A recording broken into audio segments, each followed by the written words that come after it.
ہارون صاحب، اعتزاز احسن صاحب جو ماہر قانون ہیں وہ تو کہہ رہے ہیں کہ چیف جسٹس اب اپنی اتھارٹی پوری طرح استعمال کریں اور اپنے فیصلوں پر عمل درآمد کرائیں۔ آج ان کا مضمون چھپا ہے ایک انگریزی اخبار میں، آپ کیا کہتے ہیں؟ اعتزاز احسن صرف ماہر قانون تو نہیں ہے، لیڈر ہیں، وکیلوں کے رہنما ہیں، قانون دان بھی ہیں، کانسٹیٹیوشنل۔ بعض اوقات ایک آدمی کی اہمیت ایک پوری پارٹی سے بڑھ جاتی ہے، یعنی پیپلز پارٹی تو مخمصے کا شکار ہے، مگر وہ نہیں ہے، اور انہی کے زیر اثر میرا خیال لطیف کھوسہ بھی بروئے کار آئے، اور ایسے بہت لوگ ہیں آپ جانتے ہیں جن کا نام میڈیا میں نہیں آ رہا پیپلز پارٹی میں، مگر وہ یہ رائے دے رہے ہیں کہ کنفیڈریشن میں نہ جایا جائے، کم از کم یہ جو رقم ہے یہ جاری کر دی جائے، یہ الزام آئے گا۔ اور خود کابینہ کنفیوز ہے اس پہ، کنفیوز ہے تو کہہ رہے ہیں نا پارلیمنٹ، کون سی پارلیمنٹ؟ قومی اسمبلی میں تو آدھے سب سے بڑی پارٹی تو موجود ہی نہیں ہے، اور جو منحرف ارکان ہیں ان کی کوئی رائے کی ظاہر ہے کوئی حیثیت نہیں ہے، اور جو موجود تھے ان میں سے صرف 42 نے دستخط کیے، اس میں سے بھی زیادہ تر وہ ہیں جو خود اسپیشل سیٹوں پہ آئے ہیں۔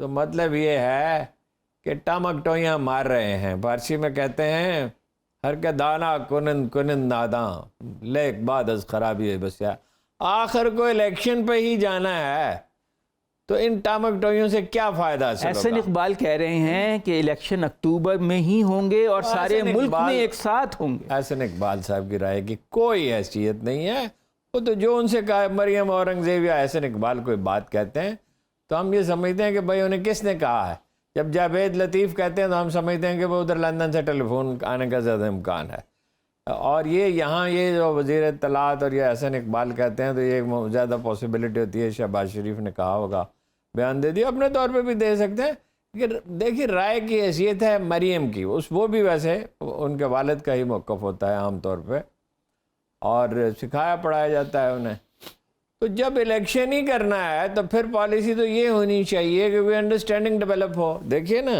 عمران خان نے تو ایک سے زیادہ مرتبہ اشارہ کیا، لیکن جب وہ اشارہ کرتا ہے مصالحت کا، یہ اس کے خلاف کوئی اقدام کرتے ہیں، یا مولانا فضل الرحمان صاحب اعلان فرما دیتے ہیں، یا پارٹی کا کوئی لیڈر ہم آپ سے بات نہیں کر سکتے، پہلے یہ کہتے تھے وہ بات نہیں کرنا چاہتا، ہفتوں مہینوں ہم یہ سنتے رہے عمران خان بات نہیں کرنا چاہتا، جب وہ مذاکرہ کی بات کرتا ہے۔ اب دیکھیں انہوں نے تو کہا سابق اسپیکر نے اسد قیصر نے کہ آئینی اصلاحات پہ بھی بات کرنے کے لیے تیار ہے، اور بعد نے کہا کہ اسٹیبلشمنٹ کے نمائندے بھی بیٹھ جائیں، کھل کر بات کریں، تمام چیزیں طے کر لیں، اور اس کے جواب میں کیا اقدام ہوا؟ علی امین گنڈاپور کو اٹھا لیا گیا۔ آپ نے ٹھیک کہا کہ کوشش یہ ہے کہ وہ مہم نہ چلا سکے اور اس کے دست و بازو کاٹ دیے جائیں، لیکن ایک تیسرا مقصد بھی ہے، ان سے معلومات حاصل کی جائیں۔ میں نے غور کیا ہے علی امین گنڈاپور کے پاس کیا معلومات ہو سکتی ہیں؟ وہ ڈیرا اسماعیل خان کا سیاستدان ہے یا حفاظتی انتظامات اس سے سیکیورٹی دیکھتے ہیں، سیکورٹی کو دیکھتا ہے عمران خان کی، تو اس سے کیا معلومات ملیں گی؟ اسی طرح اعظم سواتی جو اب بہت اہم ہو گئے ہیں، اعظم سواتی لاہور، راولپنڈی، پشاور، ایبٹ آباد، سوات جہاں سے الیکشن لڑے جیت سکتے ہیں، ان سے کیا وہ کوئی کچن کیبنٹ کا حصہ نہیں تھے؟ بولڈی ساتھ تھے، وہ ذرا جذباتی آدمی بھی ہیں ظاہر ہے، اور انہوں نے تو مطلب اتنی بہادری کا مظاہرہ کیا ہے کہ لوگوں کو حیران ہی کر ڈالا، یا حسان نیازی نے ایسی شجاعت کا مظاہرہ کیا، حسان نیازی کے تو ماتھے پہ شکن ہی نہیں آئی، اعظم سواتی تو ناراض ہوئے، پوری بہادری کا مظاہرہ کیا مگر ناراض ہوئے، وہ حسان تو ناراض بھی نہیں ہوا، اور یہ کیسے عقل مند ہیں کہ انہوں نے حفیظ اللہ خان جیسے آدمی کو کھو دیا؟ یہ ممکن ہی نہیں ہے کہ اب حفیظ اللہ خان اس جوش و خروش سے ان کے حمایت، ابھی بھی ٹویٹ تو وہ عمران کے خلاف وہ دیکھیں نا، وہ آدمی اپنے بیانی میں پھنسا ہوتا ہے، لیکن باپ کے دل پہ جب چرکا لگتا ہے، آپ جانتے ہیں کہ ماں باپ نہیں اولاد کی تکلیف برداشت کر سکتے، اور اس کو لیڈر بنا دے۔ اعظم اپنا شہباز گل صاحب جو ہیں انہوں نے کبھی الیکشن لڑنے کا سوچا ہی نہیں ہوگا، چیف آف سٹاف تھے نا سارا، لیکن اب وہ الیکشن لڑے، ہاں چلیے ان کے پاس تو کچھ معلومات ہوتے، ان معلومات سے یہ کیا، وہ تو انٹیلیجنس ایجنسیاں ہر وقت لگی رہتی ہیں، ان سے کیا یہ گیدر کریں گے؟ اصل میں سمجھ نہیں آ رہی کسی کو کہ کرنا کیا ہے۔ خوف و ہراس کی فضا تو ہو گئی نا، اظہر مشوانی، نہیں، اظہر مشوانی کو پکڑ لیا، اظہر مشوانی کے پاس پارٹی کی اسٹریٹجی کے سلسلے میں صرف ایک چیز اسے کن چیزوں پہ زور دیا جائے کس وقت, اور سوشل میڈیا وہ نیٹ ورک اس کا کیا ہے, وہ آپ کیسے کام کرتا ہے دیکھیں اپنا, اور زیادہ یہ ہے کہ وہ کیسے کام کرتا ہے. اس میں رضاکار زیادہ ہیں, ایوری بڈی نوز, ہر اخبار نویس کو پتا ہے کہ رضاکار زیادہ ہیں. ہونا تو یہ چاہیے تھا کہ مفاہمت کی طرف جاتے, لیکن وہ تلخی بڑھ رہی ہے, دونوں طرف سے بڑھ رہی ہے. وہ جب بھی اشارہ دیتا ہے یہ اچھا بیانیے ان کے بدلتے رہتے ہیں. اس کو کرپٹ ثابت کرنے کی کوشش کی, اس میں یہ بہت بری طرح ناکام ہوا توشہ خانے کے ذریعے.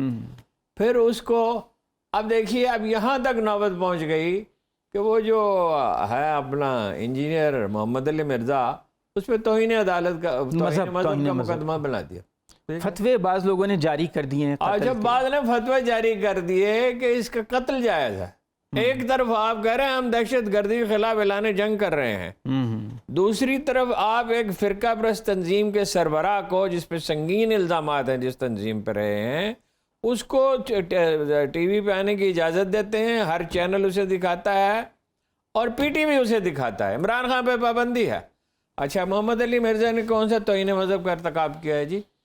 ان کی رائے بعض چیزوں میں سخت ہے, لیکن ایک تو نہ وہ اسٹیبلشمنٹ کے آدمی ہیں نہ کسی پولیٹیکل پارٹی کے آدمی ہیں. وہ فرقہ پرست آپ انہیں نہیں کہہ سکتے, ان کی رائے سے وہ بہت سختی بعض چیزوں میں ان میں پائی جاتی ہے, اور وہ مطلب لہجہ ان کا ایسا ہے جس پہ بعض لوگوں کو اعتراض ہوتا ہے.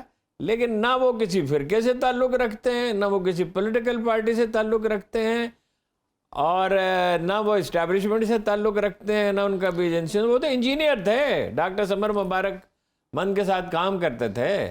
وہ تو اس طرح مائل ہو گیا شروع ہی سے, اور وہ ایک الگ سکول کے ایک طرح کا وجود میں آ گیا.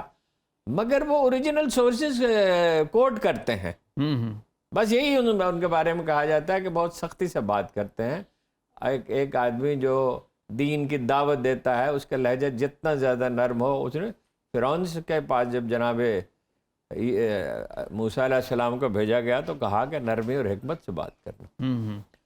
تو وہ یہ جب انہوں نے کہا کہ بھائی الیکشن تو نہیں روکے جا سکتے, الیکشن تو ہوں گے, کچھ اہم لوگوں پہ تنقید کر دی انہوں نے کچھ. اب بہرحال وہ تو کوئی ایسی تنقید تو ہر مسجد میں ہوتی رہتی ہے, بہت سی مساجد میں ہوتی رہتی ہے.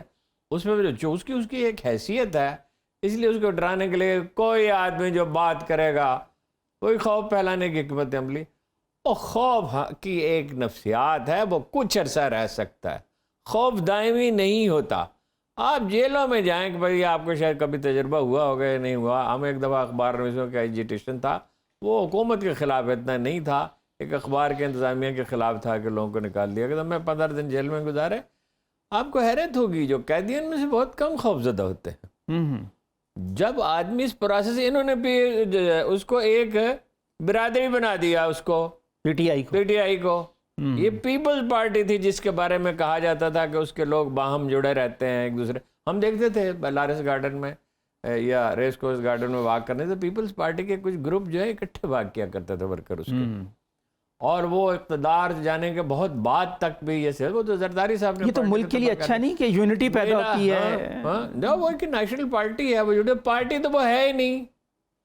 وہ پارٹی اس طرح منظم تو نہیں ہے, یہی اس کا ہے. وہ ٹکٹیں جاری کرنے میں ہمیشہ انہیں دشواری, ہمارے جیسے ملک میں ایسی پارٹیاں نہیں, مگر مطلب نون لیگ وغیرہ میں ایکسرسائز پراپر ہوتی ہے ٹکٹیں جاری کرنے کی. ایون اپنا ANP میں, MQM میں, اس کے ہاں اس طرح کی ایکسرسائز نہیں ہوتی. لیکن اب آپ دیکھیں جیسے داتا دربار پہ میلہ لگا رہتا ہے ہر وقت, زماں پارک پہ میلہ لگا رہتا ہے.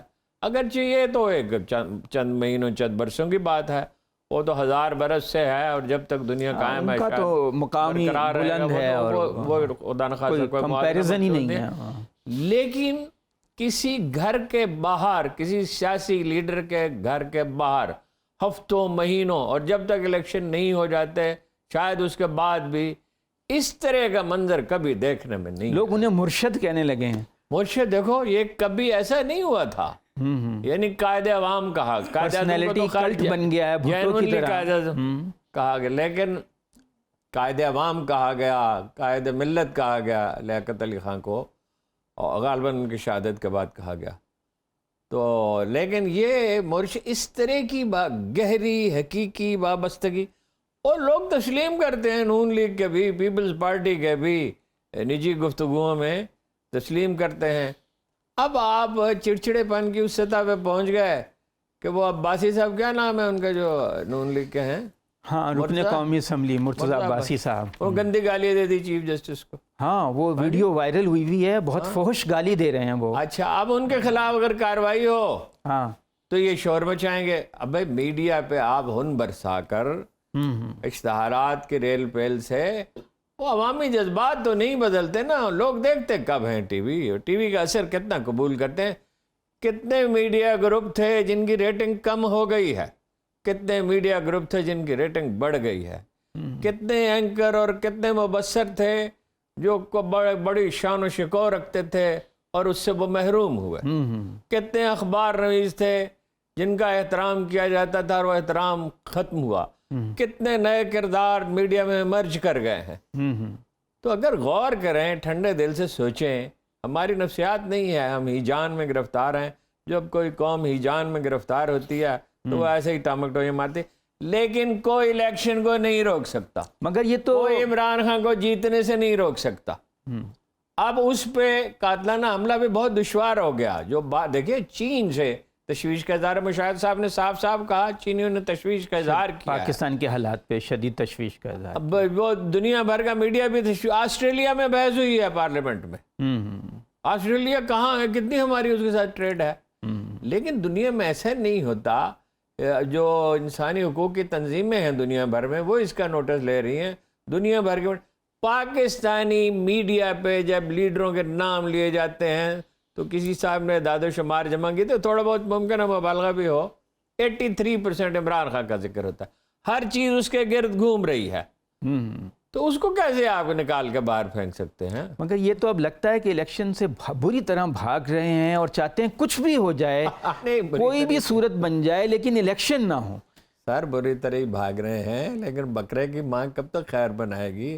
آخر عید الفطر کا، عید الاضحیٰ کا نہیں، اگر فرض کریں کہ یہ اب آئی جی صاحب پنجاب کے چلے گئے کچے میں آپریشن کرنے، وہ کہیں گے کہ حالات اتنے اچھے نہیں ہیں کہ میں یہاں ڈی آئی جی صاحب بھی خود نہیں جاتے تھے۔ ہاں ہمارے دوست تھے ڈی آئی جی اس وقت، وہ اس وقت کچھ شروع میں گڑبڑ بھی ہوگی، میں نے ان سے پوچھا بھی کیا ہوا، کہہ لے کچھ غلطی ہو گئی۔ بہت نامور آدمی ہیں احسان صاحب، بہت ہی نیک نام آدمی، لیکن ڈی آئی جی شاید جاتا تو جاتا ہو، لیکن یہ کہ وہ کچے میں اندر تو داخل ہیں۔ آئی جی صاحب آئیں، میرا نہیں خیال کہ وہ کچے میں جہاں ڈاکوؤں کا بسیرا ہے وہاں جائیں گے۔ مگر جا کے سپروائز کر رہے ہیں، وہ کہیں گے بھئی میں تو مصروف ہوں، میں کیسے الیکشن کے لیے نفری دوں اپنی۔ سپروائز وہ آدمی کرتا ہے اس طرح کے آپریشن کو جو اس علاقے کو سمجھتا ہو، اس کا جو لوکل پولیس آفیسرز ہیں وہی اس کو سپروائز کرتے ہیں، وہ تھپکی دے سکتے ہیں۔ وہ یہاں سے بیٹھ کے خیر چلے گئے، اچھی بات ہے، مگر کیا یہ تاثر کر دینا مقصود ہے کہ امن و امان کی صورتحال خراب ہے؟ 2013 میں اس سے زیادہ خراب تھی، 2008 میں بہت بے حد خراب تھی۔ سبات میں قبضہ تھا طالبان کا، اس کو خونی چوک کہا جاتا تھا، منگورا کا جو مرکزی چوک ہے، پھانسیاں دی جاتی تھی، ایک دارالعروسہ قائم تھا، 200 لڑکیوں کی شادیاں کر دی طالبان نے زبردستی۔ ہاں، انہوں نے اپنا ایک ہاسپٹل بنا رکھا تھا ہائٹ پہ، اتنی بڑی ہائٹ پہ، state of the art hospital جیسی عام اسپتالوں میں بھی نہیں ہے۔ ان کا ایک وہ ٹیکس وصول کرتے تھے، ٹھیک ہے، تو وہ صورتحال تو نہیں ہے، امن و امان تو کوئی جواب نہیں۔